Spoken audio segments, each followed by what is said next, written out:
Bagaimana tanggapan dan penjelasan tentang ustadz yang melarang atau tidak memperbolehkan mengambil ilmu kepada ustadz lain selain beliau? Apabila seorang ustadz mengatakan jangan mengambil dari ustadz fulan, wajib kita lihat. Pertama, lihat alasannya kenapa. Ya. Kata Syekhul Islam, فَإِذَا كَانَ الْمُعَلِّمُ أَوْ الْأُسْتَاذُ قَدْ أَمَرَ بِهَجْرِ شَخْصٍ أَوْ بِإِدَارِهِ وَإِسْقَاطِهِ وَإِبْعَادِهِ وَنَحْوِ ذَلِكَ نُظِرَ فِيهِ فَإِنْ كَانَ قَدْ فَعَلَ ذَنْبًا شَرْعِيًّا عُوقِبَ بِقَدْرِ ذَنْبِهِ بِلَا زِيَادَةٍ. Apabila seorang ustadz atau seorang guru menyuruh supaya meninggalkan seseorang, jangan ngambil ilmu dari dia, wajib diperiksa dulu. Apakah orang yang ditahdir ini memang melakukan dosa secara syariat? Kalau ternyata dia memang melakukan dosa secara syariat, maka kita berikan sanksi sesuai dengan ukuran dosa tersebut, tidak boleh lebih. Ya. Jadi kita lihat, Ustadz, kenapa antum mengatakan tidak boleh ngaji ke Ustadz fulan? Apa alasannya? Ya. Dan kita lihat lagi, betul nggak yang dituduhkan itu? Karena terkadang Pak, tuduhan-tuduhan tuh banyak yang seliweran, ternyata setelah ditabayun nggak benar. Itu penting. Adapun kalau Ustadz ini berkata nggak boleh ngambil ilmu kecuali dari saya, wah ini Ustadz ngajarin hizbiyah ini Pak. Ya. Apa pernah para ulama salaf mengatakan begitu? Kamu nggak boleh ngambil ilmu kecuali dari saya. Pernah? Ini sama saja mengaku dirinya nabi, Pak. Yang nggak mungkin salah. Ya. Lihat para ulama salaf terdahulu. Mereka gurunya sampai banyak, Pak. Imam Bukhari gurunya berapa? 1050 guru. Imam Abu Hatim gurunya sampai 3000 guru. Ada apa kemudian sang ustadz ini berkata, ya kamu ngajinya sama saya aja, nggak boleh sama yang lain. Waduh, kalau antum menemukan ustadz seperti ini bahaya Pak. Ini ustadz sedang mengajarkan hizbiyah supaya dirinya dikultuskan. Nanti dia berdakwah kepada dirinya. Padahal kita kan dakwah itu kepada Allah Pak. Supaya Allah yang dikenal, bukan diri kita. Apabila kita membaca doa iftitah tetapi imam sudah memulai baca Al-Fatihah, apakah kita hentikan? Lebih baik hentikan. Kenapa? Karena mendengarkan imam itu diperintahkan oleh Allah. Wa idza quri'al Qur'anu fastami'u lahu wa ansitu. Apabila dibacakan Al-Quran maka dengarkan dan diam. Dan ini perintah.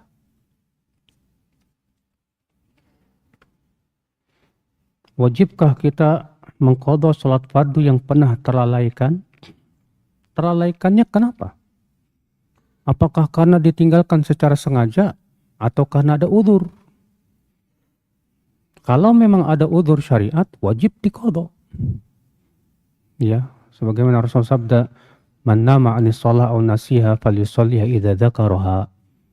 Siapa yang tertidur dari salat atau lupa, hendaklah ia lakukan saat ia ingat, kata Rasulullah SAW.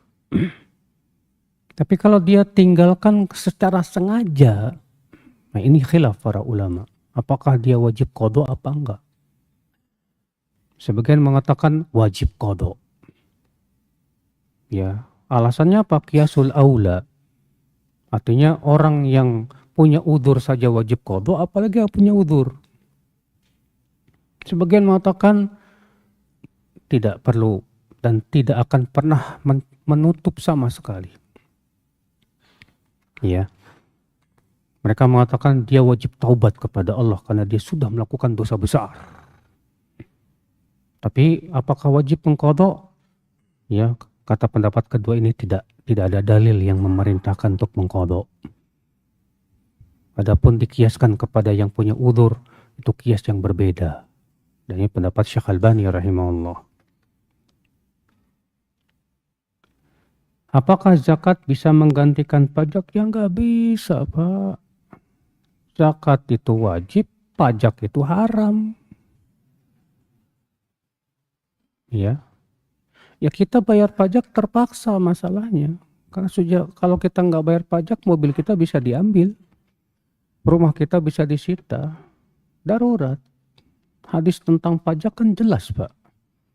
Ya, keharaman pajak pun juga ijma ulama, bukan perselisihan. Apakah orang yang meninggal dunia itu harus dicopot dulu sebelum dikuburkan? Dicopot apanya ya? Apakah orang yang meninggal dunia itu harus dicopot dulu? Dicopot apanya, Pak? Giginya. Ya kalau giginya dicopot, nggak perlu. Karena khawatir malah menyakiti si mayat. Ya.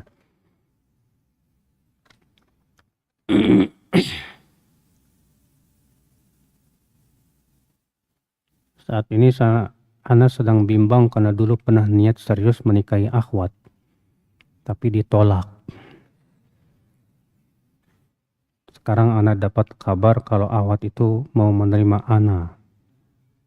Ini bukan karena beda manhaj, tapi takut terjadi khalwat zina sebab ia tinggal bersama kakaknya yang sudah menikah. Dan di rumah itu ada orang tua dan istri kakaknya. Dan dulu menolaknya pertimbangan beda manhaj. Ditekankan dulu sama si akhwat itu.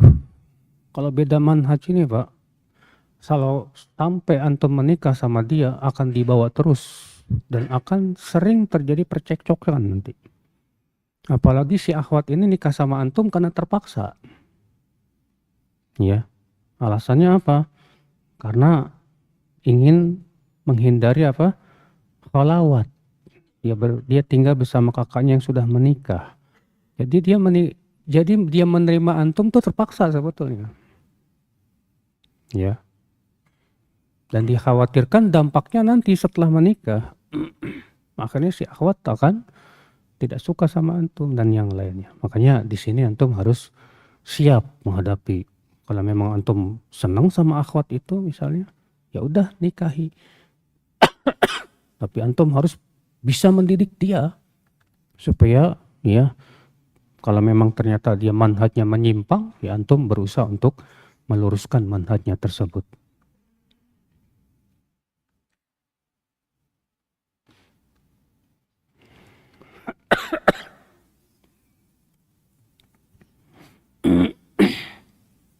Terkadang ana sudah yakin dengan manhaj salaf, terkadang. Tapi terkadang enggak juga.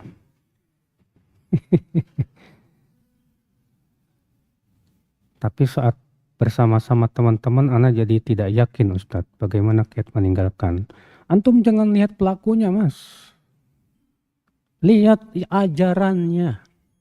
Orang kafir kalau ngelihat pelaku orang Islam, banyak curanmor, banyak yang lain koruptor, mungkin tidak akan mau nerima Islam. Yang antum lihat tuh manhaj salafnya seperti apa. Jangan melihat pelakunya.